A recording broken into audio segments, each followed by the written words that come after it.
Martino. L'opinion populaire. Ça, c'est une histoire qui a secoué vraiment tout le Québec. Le 21 septembre dernier, Nourhan Rezaï, 15 ans, vous le savez, est décédé suite à des coups de feu qu'il aurait reçus de la part de policiers de Longueuil. Aujourd'hui, la famille Rezaï poursuit le service de police de Longueuil au civil pour 2,2 millions de dollars en dommages et intérêts. Rappelez-vous, c'était des jeunes qui portaient des hoodies. Hein, c'est pas illégal. C'est pas interdit de porter des hoodies, qui étaient ramassés ensemble, assis sur le chêne du trottoir. Soudainement, un char de police arrive en trombe, les jeunes se dispersent. Et là, on entend un policier crier « Couchez, couchez », on entend des coups de feu. On va vous montrer, est-ce que Sébastien, on a la vidéo, on va vous montrer la vidéo. On a un petit bug technique. On va vous montrer tantôt la vidéo. Je vous avertis tout de suite, c'est assez percutant. On ne sait pas trop encore ce qui s'est passé et pourquoi les policiers auraient tiré. Mais nous avons avec nous Maître Virginie Dufresne-Lemire, qui est avocate de la famille de Nourhan Rezaï. Bonjour, Maître Dufresne-Lemire. Bonjour. On ne sait pas toujours encore exactement ce qui s'est passé, là, Maître Dufresne-Lemire. C'est certain qu'on n'a pas la vidéo qui filme le moment où le policier tire, mais on a quand même les vidéos avant. Il y a l'appel 911 qui a été coulé aux médias, là, donc on a une partie de cet appel-là et on a les témoignages de nombreuses personnes. Bon, évidemment, pas tous, là, on n'a pas l'entièreté des témoignages, mais on a quand même assez d'informations pour faire une analyse préliminaire de cette intervention-là. Donc, on a la vidéo que je décrivais tantôt, on regarde ça.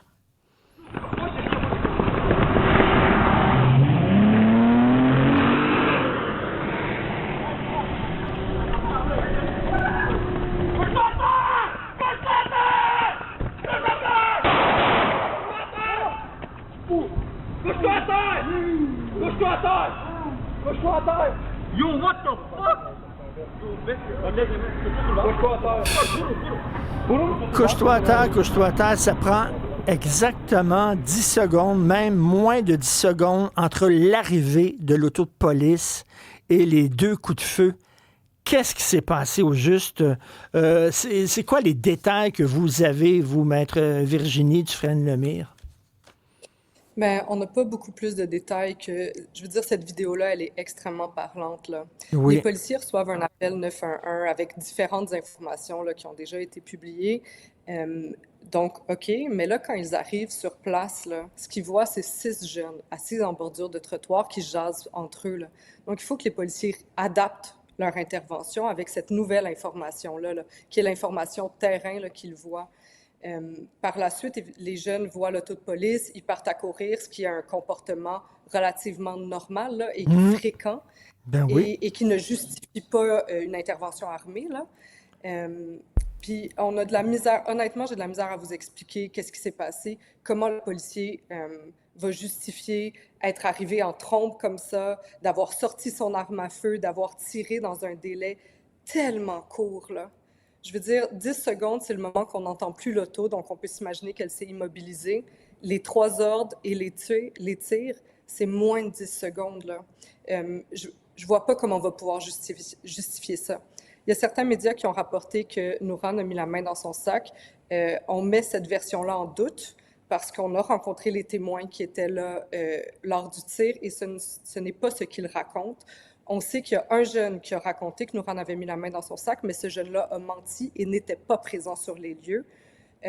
Donc, on met cette version-là en doute. Et même s'il avait mis la main dans son sac, ça ne justifie pas de tuer quelqu'un, là. Ben c'est ça, Maître Virginie Dufresne-Lemire. Bon, je veux pas accuser verbalement le policier. Je ne sais pas ce qui s'est passé, mais même s'il avait mis la main dans son sac, peut-être que, je sais pas, moi, il courait, il voulait prendre son téléphone pour filmer ce qui se passait, appeler sa mère. On n'en a aucune espèce d'idée. Et là, soudainement, boum, boum, 2 coups de feu. Qu'est-ce qui va se passer, là? Vous avez déposé la poursuite de 2,2 millions de dollars en dommages et intérêts. C'est au civil. Est-ce qu'il va y avoir une enquête pour savoir si, effectivement, il y a eu de la malversation de la part des policiers? C'est sûr qu'en ce moment, il y a une enquête du BEI, Oui. donc qui doit faire l'enquête par rapport à l'agissement du policier. Cette enquête-là, le résultat va être donné au directeur des poursuites criminelles et pénales, qui va décider s'il dépose des accusations criminelles contre le policier. Le SPVM fait également une enquête parallèle pour enquêter sur ce qui s'est passé avant avec les jeunes. Honnêtement, moi, c'est rare qu'on a vu ce genre d'enquête-là, donc j'ai de la misère à me l'expliquer, mais bon, on va attendre de voir les résultats. Et dans le cadre de la poursuite civile, nous, on va demander d'avoir accès à tous ces documents-là pour démontrer que l'intervention, elle était fautive. Maître Virginie Dufresne-Lemire, quand le jeune Nourane Rezaï est tombé sous les balles, il a fallu quelqu'un qui ait, excusez-moi, mais vérifié le corps. Est-ce qu'on a trouvé une arme à feu dans son sac ou par terre aux alentours? Non, aucune arme n'a été trouvée ni sur Nourane, ni sur aucun des jeunes qui étaient présents. Les 6 jeunes n'avaient aucune arme. Nourane avait un bâton de baseball dans son sac, donc il n'était pas en train d'être utilisé pour menacer qui que ce soit là. Donc non, il n'y avait aucune arme. Est-ce que, selon vos informations dans le quartier, est-ce qu'il y avait eu plusieurs crimes qui avaient été commis dans le quartier au cours de la dernière semaine ou des derniers jours, ce qui peut-être ferait penser aux policiers qui avaient affaire à une gang de petits brigands, là? Honnêtement, tout ça, on va le chercher, là, mais c'est qu'on se demande, le policier, c'est quoi les informations qu'il avait quand il est intervenu. Même s'il y a eu des crimes dans la semaine avant, si le policier n'est pas au courant de ça au moment où il intervient, c'est pas une information qui va être utile. Donc, il faut voir qu'est-ce qui a été donné par l'appel 911 et qu'est-ce que le policier a constaté quand il est arrivé sur les lieux. C'est ça qui est important. Donc, évidemment, c'est ça qu'on va analyser. Écoutez, il y a beaucoup de citoyens qui se sont rassemblés dans les jours après ce triste événement pour apporter leur soutien, leur appui à la famille. C'est quoi là, les sentiments qui animent cette famille-là? Ils sont comment, là, les parents de Nourane? Vous savez, c'est un drame sans nom, là, la perte d'un enfant de manière aussi injustifiable et gratuite. Ça fait même pas 3 mois. La famille, elle ne va pas bien, là. Comment est-ce qu'on se remet d'une injustice comme ça? Je n'ai pas de réponse à l'heure actuelle. Parce que lorsqu'on voit la vidéo, ça a l'air d'une gang de chums qui sont assis. Ils ont, oui, des hoodies sur la tête, là, mais ils jasent entre eux autres. Puis soudainement, l'auto de police arrive en trombe rapidement, comme s'il y a quelque chose qui se passait ou pas quoi, ça venait de se passer. Est-ce qu'il y avait eu une plainte comme quoi quelqu'un avait été agressé dans les minutes ou les secondes précédant l'arrivée du char de police? Mais dans le fond, ce qu'on a appris là, de l'appel 911, la transcription a été coulée à un journaliste qui en a publié une partie. Ce qu'on comprend, c'est qu'il y a une personne qui a appelé le 911 pour dire qu'il y avait un regroupement de 15 à 20 jeunes qui étaient armés, qui cherchaient une bagarre, qui cherchaient des gens. En tout cas, ça avait l'air d'être très, très menaçant comme situation. Et c'est ça l'appel 911 que les policiers ont reçu.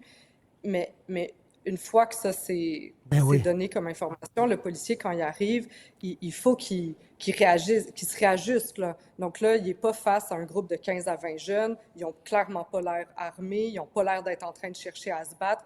Les policiers n'ont pas observé un crime qui est en train d'être commis, là. Il n'y avait personne qui était en danger là, au moment où ils sont intervenus. Puis c'est ça qui est important. OK. Et avant que la poursuite aille de l'avant, j'imagine, on attend justement les conclusions de l'enquête du BEI? Non, pas du tout. On a déposé la poursuite ce matin. Elle a été timbrée. Elle est officiellement déposée. C'est que, idéalement, on attendrait peut-être les résultats d'une enquête. La réalité, c'est qu'on sait que les délais, de un, il n'y a pas de délai fixé par la loi et on a vu dans des dossiers que des fois, ça prend des années avant d'avoir la réponse du procureur des poursuites criminelles et pénales. La famille n'a pas à attendre des années avant d'avoir des réponses. Donc, pour nous, c'est important de déposer une poursuite pour pouvoir déposer des demandes de communication de documents et pouvoir apporter des réponses à la famille. OK, mais donc, il va y avoir comme un genre d'enquête quand même qui va être faite pour savoir ce qui s'est passé au juste. Par nous, oui, par nous, oui, certainement. Le BEI enquête, mais on n'a pas accès à ça. Donc, la poursuite va nous permettre, on l'espère, d'avoir accès à cette information-là. En tout cas, c'est une histoire qui a vraiment secoué beaucoup de gens. J'ai très hâte d'en savoir un peu plus parce que j'ai eu 15 ans, j'ai eu 14 ans, je me tenais avec ma gang de chums, moi aussi, sur le bord du trottoir, puis on pouvait peut-être paraître menaçant des fois auprès des voisins, mais on n'était rien qu'une gang de gars ensemble. Je ne sais pas si c'est ça qui s'est passé, s'il y avait autre chose derrière, mais quand même, c'est assez tragique ce qui s'est passé. Merci beaucoup, Maître Virginie Dufresne-Lemire, avocate de la famille, justement, de Nourane Rezaï. Merci. Merci beaucoup.